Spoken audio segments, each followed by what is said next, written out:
हमारे साथ है मिस्टर अभिषेक कुमार झा, जो हमारे 2011 टू 13 के बैच थे जेई, जो हमारे यूपी सिंह सर के अंडर में इनका पूरा जो स्टडी सिस्टम था पूरा रहा। तो आज हम कुछ चीज़ इनसे जानेंगे। हमारे जो अभी जो जूनियर हमारे हैं जितने स्टूडेंट्स, सबको आप क्या बताएंगे, आपके क्या एक्सपीरियंस रहा, और उनके लिए अगर आप कुछ बताएं कि किस तरीके से आपकी तैयारी थी। जी, first of all thanks a lot, बहुत बहुत धन्यवाद आपका मुझे यहाँ पे आमंत्रित करने के लिए। मैं अभी करंट से स्टार्ट करूँगा। मैं अभी बेंगलोर में एक कंपनी में सीनियर इंजीनियर के पद पे हूँ और वहाँ पे 6 साल से अपनी सेवा दे रहा हूँ। और उसके पहले मैंने मोतीलाल नेहरू राष्ट्रीय प्रौद्योगिकी संस्थान इलाहाबाद से मैंने बीटेक इसी में मैंने अपनी पढ़ाई की है। वहाँ पे मैं अपनी क्लास में टॉप 3 में था। और उसके पहले जब मैं बात करूँ 2011 और 12 और 2011 से 13 के बीच में मैंने यहाँ पर एक प्रोग्राम में इनरोल किया था जो कि यूपी सिंह सर के गाइडेंस में चलता था।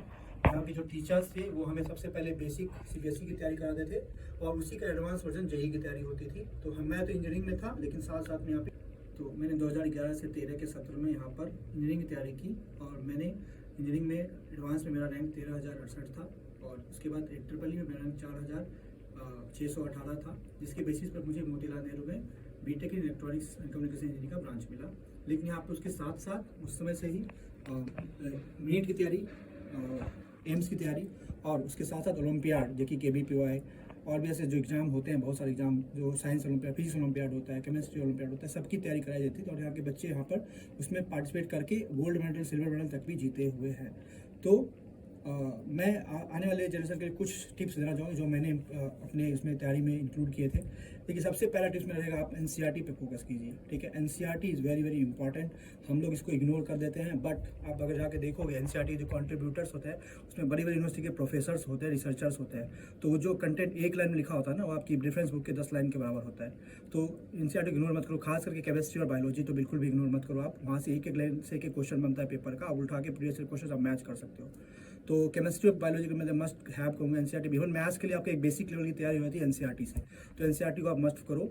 उसके अलावा जो यहाँ के मॉड्यूल्स मिलते हैं आपके यहाँ पे, जो एक एक टॉपिक का मिलता है और प्रीवियस ईयर, उसको आप अच्छे से तैयारी करोगे। जितनी बार प्रैक्टिस करते जाओगे आप, उतना ज़्यादा आपको कॉन्फिडेंस लेवल बढ़ता जाएगा, उतनी ज़्यादा आप उसके लिए प्रिपेयर होते जाओगे टाइम टू टाइम। और कंसिस्टेंसी इज़ द की। मेरे लाइफ में अगर मैं अपना सक्सेस का राज बताऊँ तो कमिटमेंट एंड कंसिस्टेंसी, 2 C मैंने रखे हमेशा अपने साथ। क्योंकि क्या होता है, हम तैयारी करते हैं, जोश के साथ स्टार्ट करते हैं और थोड़े दिन के बाद वो जोश ठंडा होने लगता है। ठीक है, हमारे मार्क्स कम आए, कुछ डिमोटिवेशन हो गया, कुछ टॉपिक मिस हो गया, ऐसा नहीं करना। जो टॉपिक आपको लगता है स्ट्रेंथ है उसको अच्छे से कंट्रोल करो। बाद में जब आपको समय मिले, जब भी रिवीजन का, उस टाइम पे आप जो नहीं बैकलॉग्स रह गए उस टॉपिक्स को और अच्छे से उस पर आप काम करो। टीचर्स से गाइडेंस लो, आप एक्स्ट्रा क्लासेस लगाओ, डॉट क्लास लगाओ, ट्यूटर्स लगाओ और उन पर आप काम करो। अभी तो ऑनलाइन रिसोर्स आपके खुद के इसके मिल जाएंगे, ऑनलाइन रिसोर्स पे जाओ, रेफरेंस बुक्स को देखो। और जो स्टैंडर्ड बुक्स है, जैसे मैं एग्जांपल ले लूँगा कि फिजिक्स हम लोग आंख बंद करके ऐसे बनाते थे। ठीक है, और मॉड्यूल के क्वेश्चन लगाते थे, प्रीवियस ईयर के क्वेश्चन लगाते थे। तो उससे हमारी इतनी तैयारी होती, इतना कॉन्फिडेंस आता था कि जेईई मेन तो आराम से हो जाता था। ठीक है, एडवांस के लिए थोड़ा और पढ़ना पड़ता है, प्रीवियस ईयर क्वेश्चन लगाने पड़ते हैं, सब्जेक्टिव तक क्वेश्चन हम जो आज से 20 साल पहले पूछा जाते थे वो भी लगाने पड़ते हैं। तो practice is the key, consistency, commitment is the key. ठीक है, बिना कमिटमेंट की कोई चीज़ स्टार्ट नहीं हो सकती है, बिना कंसिस्टेंसी कोई चीज़ खत्म नहीं हो सकती है, ऐसा मैं मानता हूँ। तो अगर आप ये सब छोटी छोटी बातों का ध्यान रखोगे और स्ट्रेस बिल्कुल नहीं लेना है, जो पढ़ाया जा रहा है उसको पढ़ना है, एक दिन की बात सोचनी है, ज़्यादा आगे 10 महीने का नहीं सोचना है। एक एक दिन पे आप करते जाओ।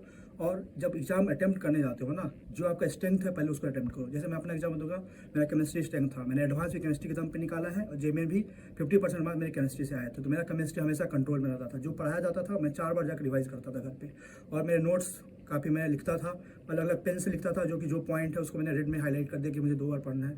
तो वैसे आप कर सकते हो। मैं नहीं करो, सब अच्छे नोट्स बनाओ, जिनके पास उनसे ले लो, बट नोट्स को आप इग्नोर मत करो। उसको बहुत एक काइंड ऑफ बाइबल था मेरे लिए वो, तो मैं उसी से तैयारी करके मैंने करा है और उसके बाद बहुत लोगों को मैंने दिया भी, उनका भी हेल्प हुआ है। तो जो पढ़ाया जाता है, क्लास में टीचर पढ़ाते हैं, अपने एक्सपीरियंस से पढ़ाते हैं। उनमें से बहुत से टीचर आपकी ऑलरेडी IIT में पढ़ चुके हैं, एग्जाम दे चुके हैं, तो उनका एक्सपीरियंस आपको मिल रहा है। तो आप पहले उस पर फोकस करो, उसको करो कंप्लीट, उसके बाद जाके क्वेश्चन लगाओ, प्रीवियस क्वेश्चन लगाओ, देखो कि क्या गैप बच गया उसमें। उस जो गैप, जो टॉपिक बचते हैं उनको फिर से आप जाके पढ़ो और उनसे टीचर से बात करो, सर ये टॉपिक बता दीजिए, वो आपको बताएंगे और आपकी तैयारी इस तरह से और ठोस होती जाएगी और आपका सिलेक्शन के चांसेस, प्रोबेबिलिटी और बढ़ती जाएगी। तो फिलहाल के मैं इतना ही कहना चाहूँगा। Thank you so much. Sir, मैं आपको एक लास्ट क्वेश्चन, अभी अपकमिंग जो है विद इन 2-3 मंथ में हमारा MBBP पे एग्जाम है, तो हमारे 9th के सारे बच्चे के लिए आपका लास्ट एक टिप्स, मुख्यमंत्री विज्ञान प्रोत्साहित। ओके। तो ये एग्ज़ाम जो इन्होंने कहा था, हम लोगों ने जो दिया था वो सेंट्रल वो था, केंद्रीय विज्ञानी प्रोत्साहन योजना था, उसी का एक पार्ट शायद एक शॉर्ट फॉर्म है स्टेट लेवल पे। देखिए तैयारी की बात वही जो मैंने रिपीट किया वही चीज़ है। पहले आपको आइडेंटिफाई करना होगा प्रीवियस ईयर में कैसे क्वेश्चन पूछे गए हैं, आप उसका प्रीवियस ईयर का डेटा निकालो और उसको अपनी तैयारी से मैच करो कि मैंने इस पोर्शन से 50% मेरी तैयारी हो रखी है, 70% हो रखी है। तो पहले उसको आप फोकस करो कि अब इसमें से आप फिजिक्स, केमिस्ट्री, मैथ लेता हो या बायोलॉजी है, 4 सब्जेक्ट है फिलहाल हमारे पास। तो आपका स्ट्रेंथ कहाँ पे सबसे ज़्यादा है, जहाँ पे भी सबसे ज़्यादा है पहले उसको फोकस करो। प्रीवियस ईयर के सारे क्वेश्चन आप लगा डालो एक लाइन से, उससे आपको आइडिया लग जाएगा कि मैं वो एग्जाम क्रैक करने के लायक कितना तैयार हूँ। पहले आप चेक करो ना आप किस लेवल पे हो, उसके बाद आपकी तैयारी शुरू होगी मेन। उसके बाद जब सपोज कि आपको फिजिक्स में कोई टॉपिक रहेगी, आपको हार्ड लगती है, तो उसको टाइम सेट कर दो, डेडलाइन सेट कर दो कि 10 दिन में मुझे ये टॉपिक करना है। अगर 10 दिन में नहीं हो पाती ना छोड़ दो, क्योंकि ऐसा नहीं है आपको 100% मार्क्स लाने। अगर मैं IT एडवांस की भी बात करूँ ना, जो लोग 50% मार्क्स लाते हैं वो लोग टॉपर्स में होते हैं, ठीक है। तो ये दिमाग से बात निकाल ही दो कि मुझे 100 के 100% सॉल्व करने और करेक्ट करने हैं। जितना सॉल्व करो एक्यूरेसी रूट मेंटेन करो, 70-80% की मेंटेन कर लोगे, कोई रैंक कोई काट नहीं सकता है। तो इतना ही मैं कहना चाहूँगा अभी के लिए। अभिषेक जी, मैं आपको पूछना चाहूँगी, मेरा लास्ट क्वेश्चन, ये आपके पूरे सक्सेस में हमारे इसमें पूरे इंस्टीट्यूट का रोल एंड ऑफ कोर्स हमारे यूपी सिंह सर का क्या रोल था आपके लाइफ में? जी सर, आपने बहुत अच्छा सवाल पूछा है। तो मैं आज यहाँ आया ही हूँ 10 साल के बाद, इसलिए कि मुझे ऐसा लगा कि आज मैं जो कुछ भी बन पाया हूँ उसमें कहीं ना कहीं यूपी सिंह सर का और उनकी जो टीम थी उस टाइम पे उनका काफ़ी महत्वपूर्ण योगदान रहा है। सबसे स्टार्ट करूँगा मैं कि जो मैं पूर्णिया से हूँ, बिहार का एक रिमोट एरिया है, वहाँ पे ये सुविधाएं उपलब्ध नहीं है। जेई की कोचिंग नाम कोई नहीं करता है, ठीक है। तो ये लोग हमारे कैंपस में आए, नवोदय विद्यालय पूर्णिया के कैंपस में आए, इन्होंने एग्जाम कंडक्ट किया और उसमें से जो टैलेंटेड स्टूडेंट्स जिनके मार्क्स अच्छा आए थे उन्होंने इन्हें 80%, 90%, 100% तक की स्कॉलरशिप दी। तो मैं भी उसमें से एक छात्र था जिसे स्कॉलरशिप मिली। स्कॉलरशिप मिलने की वजह से हमारा फीस कम हुआ, सर ने फीस कम किया और हम लोग वो फीस जो था दे पाए, ठीक है। तो एक तो सबसे बड़ी बात होगी क्योंकि फाइनेंशियली बहुत हेल्प मिला। हमें अगर नहीं मिलता तो शायद मेरे माता पिता इतने सक्षम नहीं थे कि मुझे इस बड़े शहर में, दिल्ली बड़े शहर में भेज पाते। और उसके अलावा यहाँ पे हमारा एंड टू एंड सब कुछ कवर किया गया। हमारा क्लास 12th का बोर्ड्स, 11th-12th बोर्ड्स कवर किया गया, हमारी उसकी तैयारी कराई गई, क्योंकि हमारा जब एग्जाम हुआ था तो बोर्ड्स के मार्क्स भी रैंक आता था, जुड़ता था रैंक में।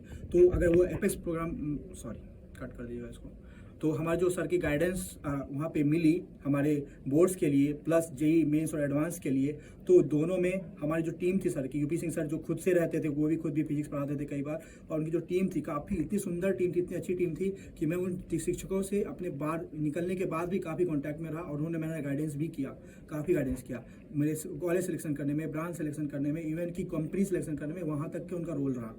तो यूपी सिंह सर का मैं बहुत बहुत आभार प्रकट करना चाहूँगा। Thank you sir, thank you so much कि मेरे जैसे लड़के को एक रूरल एरिया से निकाल के आज बेंगलोर जैसे शहर में जॉब दिलाने में आपकी बहुत बड़ी भूमिका है।